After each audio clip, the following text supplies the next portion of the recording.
Paul कर्सी, जो Chicago में एक सर्जन है, अपनी वाइफ लूसी और डॉटर जॉर्डन के साथ रहता है।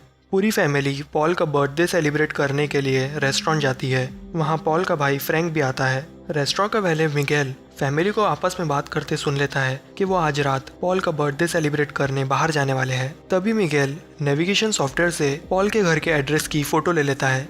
पॉल और उसकी फैमिली बाहर जाने के लिए रेडी होते हैं। तभी पॉल को हॉस्पिटल से कॉल आता है कि एक इमरजेंसी है और उसे अभी हॉस्पिटल के लिए निकलना होगा। पॉल हॉस्पिटल चला जाता है और जॉर्डन और लूसी घर पे रह जाते हैं। तभी घर में चोर घुस आते हैं और जॉर्डन और लूसी को पकड़ लेते हैं।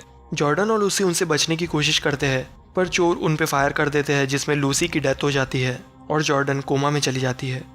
इस केस को लीड कर रहे होते हैं डिटेक्टिव रेनिस और डिटेक्टिव जैक्सन। काफी दिन बीत जाते हैं और पुलिस इस केस में कोई प्रोग्रेस नहीं कर पाती। इस बात से पॉल बहुत चिढ़ जाता है। आगे हम देखते हैं दो आदमी एक लेडी को परेशान कर रहे होते हैं। पॉल इसे देख उन्हें रोकने की कोशिश करता है। तब वो दोनों लोग पॉल को बुरी तरह पीट देते हैं। अपनी प्रोटेक्शन के लिए पॉल गन स्टोर पे गन लेने जाता है, पर उसका माइंड चेंज हो जाता है क्योंकि उसे समझ आता है कि लीगल गन ली तो पुलिस उसे आसानी से ट्रैक कर सकती है। कुछ दिन बाद एक गैंगस्टर को क्रिटिकल कंडीशन में हॉस्पिटल लाया जाता है। उसके पास से एक गन नीचे गिर जाती है, जिसे पॉल चोरी से अपने पास रख लेता है और शूटिंग की प्रैक्टिस स्टार्ट कर देता है। आगे हम देखते हैं दो लोग कार चुराने की कोशिश करते हैं। तब पॉल उन्हें रोकता है। तब वो लोग पॉल पे फायर करना स्टार्ट कर देते हैं। जवाब में पॉल भी उन पे फायर करता है, जिसमें वो दोनों मर जाते हैं। उस समय पॉल के लेफ्ट हैंड में चोट लग जाती है, गन को प्रॉपरली ना चलाने की वजह से। फिर पॉल हुडी को डस्टबिन में फेंक देता है और वहाँ से भाग जाता है। वहाँ पे मौजूद एक लड़की ये सब रिकॉर्ड कर लेती है और अगले ही दिन वो क्लिप वायरल हो जाती है और पॉल लोगों का मसीहा बन जाता है। ये देख पॉल को काफ़ी अच्छा लगता है। आगे हम देखते हैं हॉस्पिटल में एक बच्चे को लाया जाता है जिसके पैर में गोली लगी होती है। पॉल उससे पूछता है तो वो बताता है कि उसके एरिया में एक ड्रग डीलर है जो बच्चों को ड्रग सप्लाई करने के लिए मजबूर करता है और उसका नाम आइसक्रीम मैन है। ये उसी की बात ना मानने का नतीजा है। तब पॉल डिसाइड करता है कि वो इस आइसक्रीम मैन को भी मार देगा। पॉल उस आइसक्रीम मैन के पास जाता है। तब आइसक्रीम मैन उससे पूछता है कि तुम कौन हो, तो पॉल कहता है तुम्हारा आखिरी कस्टमर, और वो उसे शूट कर देता है।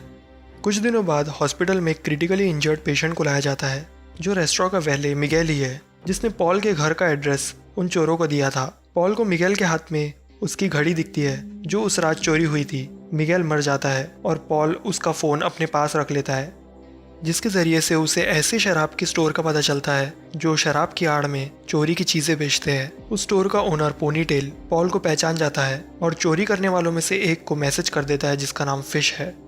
पॉल गन पॉइंट पे पोनीटेल से अपनी फैमिली की चीज़ें मांगता है। तभी वहाँ फिश आ जाता है और गलती से पोनीटेल को शूट कर देता है। पॉल और फिश एक दूसरे पे फायर करते हैं, जिसमें पॉल फिश के पैर पे शूट कर देता है और फिश गिर जाता है और फिश की बुलेट्स ख़त्म हो जाती है। तब फिश मरने से पहले पॉल को बताता है कि चोरी करने वालों में से एक जो नाम का मैकेनिक था, और फिर पॉल फिश को मार देता है। पुलिस डिटेक्टिव पॉल के पास उसकी रिंग लेके जाते हैं जो उन्हें उस शराब के स्टोर से मिलती है और कहते हैं स्टोर ओनर के ज़रिए हमें उन चोरों का पता बहुत जल्द मिल जाएगा। तब पॉल फिश और मिगेल के फ़ोन को तोड़ देता है और फिर मैकेनिक जो के गैराज जाता है और जो को कार के नीचे फंसा के उसे टॉर्चर करता है। तब जो पॉल को तीसरे चोर नॉक्स के बारे में बताता है जिसने लूसी को मारा था। फिर पॉल जो को कार के नीचे कुचल के मार देता है। नॉक्स उसके साथियों को मरा देख पॉल को कॉल करता है और नाइट क्लब के बाथरूम में मीटिंग के लिए बुलाता है, जहां वो एक दूसरे पे फायर करते हैं और दोनों को चोट लग जाती है। पॉल नॉक्स का फेस नहीं देख पाता और फिर नॉक्स हॉस्पिटल जाता है और वहां वो बताता है कि वो बार में काम करता है और उन लोगों की फायरिंग में उसे चोट लगी है। और पॉल अपने घर जाता है और खुद की ड्रेसिंग खुद ही करता है। वहाँ फ्रैंक आता है और पॉल से कहता है कि पुलिस पूछताछ के लिए आई थी। उन्हें लग रहा था कि मैंने ही सभी को मारा है, पर मेरे लेफ्ट हैंड पे चोट के मार्क्स ना होने की वजह से उन्होंने मुझे जाने दिया। तब फ्रैंक को समझ जाता है कि पॉल ही है जो सबको मार रहा है और बदला ले रहा है। आगे हम देखते हैं पॉल को हॉस्पिटल से कॉल आता है कि जॉर्डन को होश आ गया है। तब पॉल फ्रैंक से कहता है कि अब सब ख़त्म, मैं आगे से ये नहीं करने वाला, क्योंकि जॉर्डन के होश में आने से उसे जीने की उम्मीद मिली है। एक हफ्ते बाद पॉल जॉर्डन को लेके हॉस्पिटल से निकल रहा होता है, जहां लिफ्ट में उसकी मुलाकात नॉक्स से होती है। उस समय पॉल को नहीं पता होता कि यही नॉक्स है। फिर पॉल गन स्टोर जाके लीगली गन्स खरीदता है। कुछ दिन बाद नॉक्स और उसके दो लोग पॉल के घर घुसते हैं और इस बार उनका इरादा पॉल और जॉर्डन को मारने का है। पॉल को विंडो से दिखता है कि गार्डन में कोई है तब वो जॉर्डन को छिपा देता है और उसे पुलिस को कॉल करने कहता है। नॉक्स के साथी घर में पॉल को ढूंढ रहे होते हैं, तभी पॉल उन्हें मार देता है और फिर वो बेसमेंट में जाता है जहां नॉक्स छिपा होता है और पॉल को मारने ही वाला होता है कि पॉल सामने रखे टेबल से हिडन राइफल निकालता है और नॉक्स को मार देता है।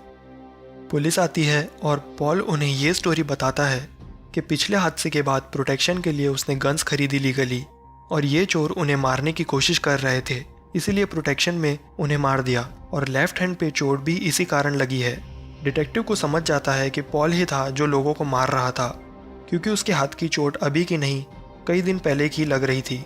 पर डिटेक्टिव इस बात को समझ के भी अनदेखा कर देता है, क्योंकि पॉल कोई बुरा आदमी नहीं होता और उसने जिन लोगों को मारा वो सारे क्रिमिनल्स थे।